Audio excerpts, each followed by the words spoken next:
Alright YouTube, what is going on? We got a new video today. Got a new headlamp in from Sofrin. This is the HS21. They sent this one in for me for review. And it is probably one of the coolest headlamps I've ever had my hands on. So, very cool. Going to talk about the specs first, and then talk about the cool features, and then roll in some footage of the beam shots and such, and then we'll wrap it up at the end. So, the HS21 is a T-shaped headlamp, obviously. Equipped with 10 different meters. It has the ability to flood as well as a more throw, and it has a red light feature, and it has a combination throw flood. So really advanced. Kind of reminds me of my O-Light that I have. That's a full size, big old guy. The what is this one called? Marauder Mini, I want to believe, where it has multiple different types of emitters you can switch them back and forth to, in different colors. It's a very kind of a similar idea to this light, but in a compact headlamp. So very cool. So what we're working with here is an SFT40 emitter. It has a 6 to 6500 LED.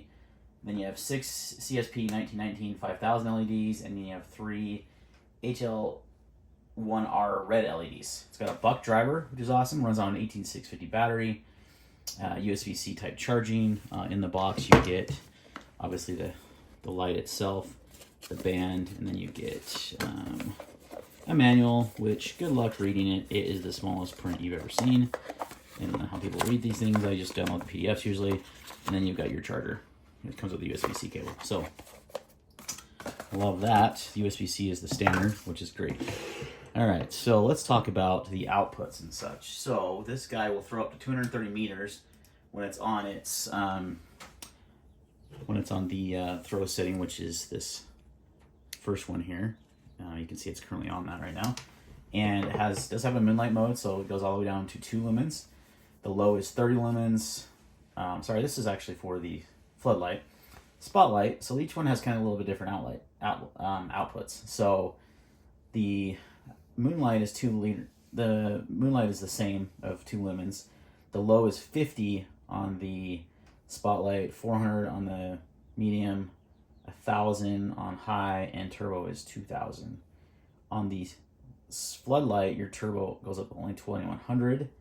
Your high is 500, medium is 150, low is 30. So your beam distance on the throw is 230 meters, which is pretty dang good for a headlight. Man, that's pretty far. You can see dang far with that thing. So, and that's about 13,250 candela. Run times, anywhere from 250 hours on the moonlight all the way down to 2 minutes on turbo.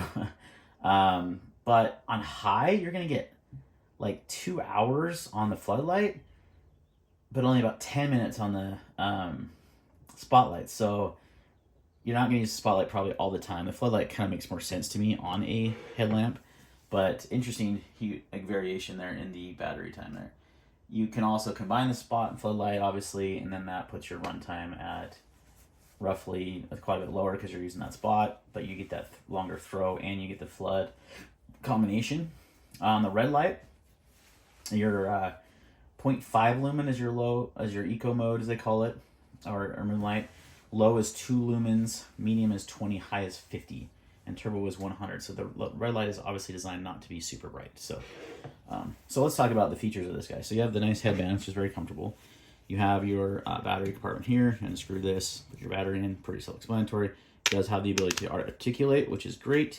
That is super, super nice. And then you can just hold this down, and it turns the light on. Now you can see, you can barely see it, but we are in moonlight mode. If I click it again,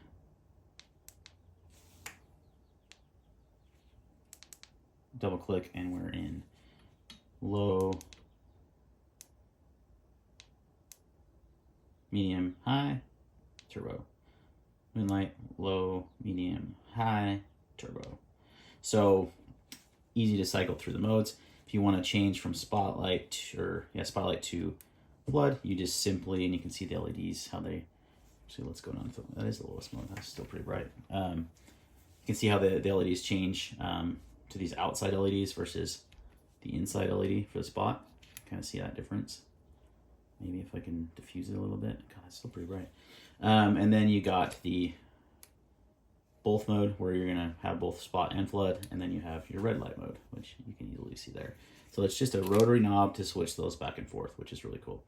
Now it does have this cool feature also. When you turn it on, so you just click 3 times, and you do have a infrared motion sensor. So if you can see how the light is changing based on my hand movement. See when it goes low and high. All I'm doing is waving my hand and it's changing automatically. That is super nice to have on a headlamp because you don't have to try to find that button on the top. You can just kind of wave to the right side and it will automatically adjust the light, which is really cool. One of my favorite features of this light is that infrared sensor. So very, very cool. Again, it's on the right hand side, and you just basically wave your hand and it changes the different modes. I think I have to have it on for that to happen. So very cool. I think you might have to turn it on every time, which is kind of annoying. I was hoping it, yeah, you do have to do that. So if you turn the light off, you do have to put it back into infrared mode by clicking it 3 times, just as an FYI. It doesn't just stay that way. I wish that did have that memory, but not a big deal.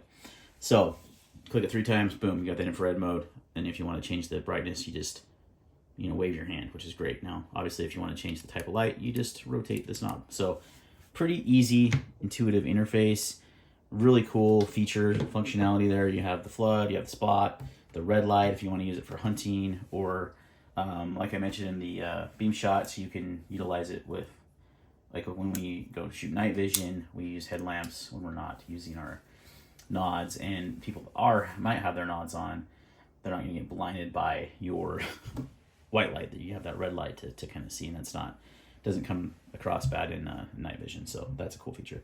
So overall, a really cool headlamp. These cost like $45, but I will have a discount code available. So let's go ahead and roll in those screenshots, or it's not screenshots, the beam shots, and we'll wrap it up. All right, we're outside with HS21. I'm gonna turn it on. Okay, so it comes on memory mode. It's the last one I had on as.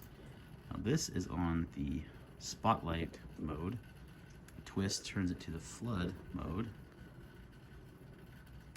Another twist is a combination spotlight.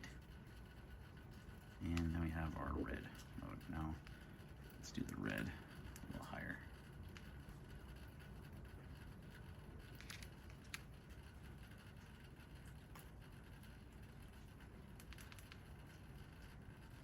So this has this cool feature. If you triple click the button, you can wave your hand in front of the light and it changes the brightness.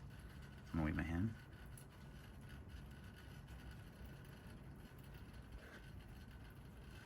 And it changed the brightness.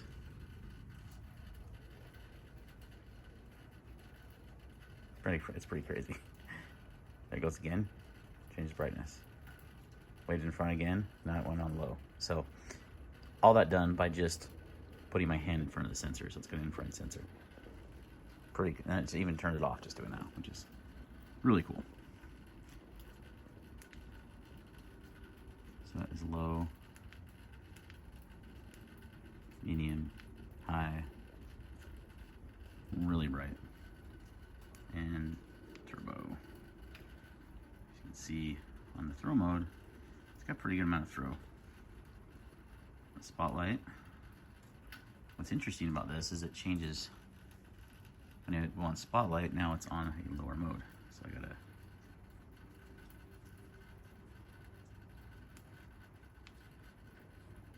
medium, high, turbo. So really wide beam. You're gonna see a big area with this. And then if I switch it to red light, again, it adjusts to the lowest mode. Oh, this is the combination, my bad. This is the combination spotlight. So you can kind of see that hot spot on that bush, a tree, and you can kind of see the flood. Let's go to a brighter mode, you'll probably see it a little bit better. This is your combination mode, and then we're gonna go red. Again, goes down to the lowest.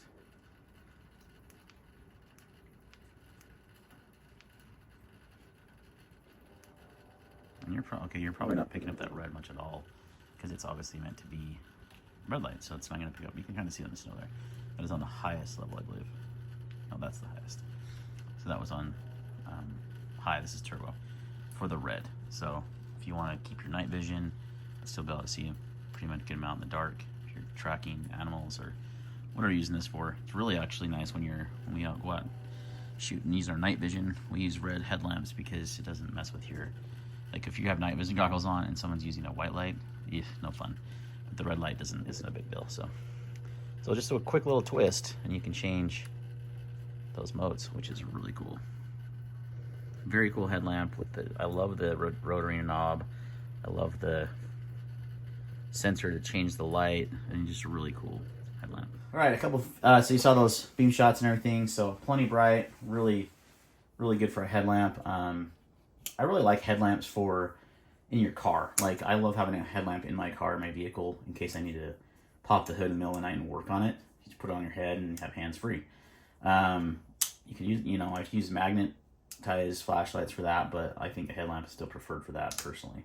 Also when you're out hiking or, camping and such, headlamps are definitely the way to go. This is IP impact resistance of 1 meter, and it is IP66 waterproof. So there you go, guys. Check the link in the description for the discount code on the Sofrin website.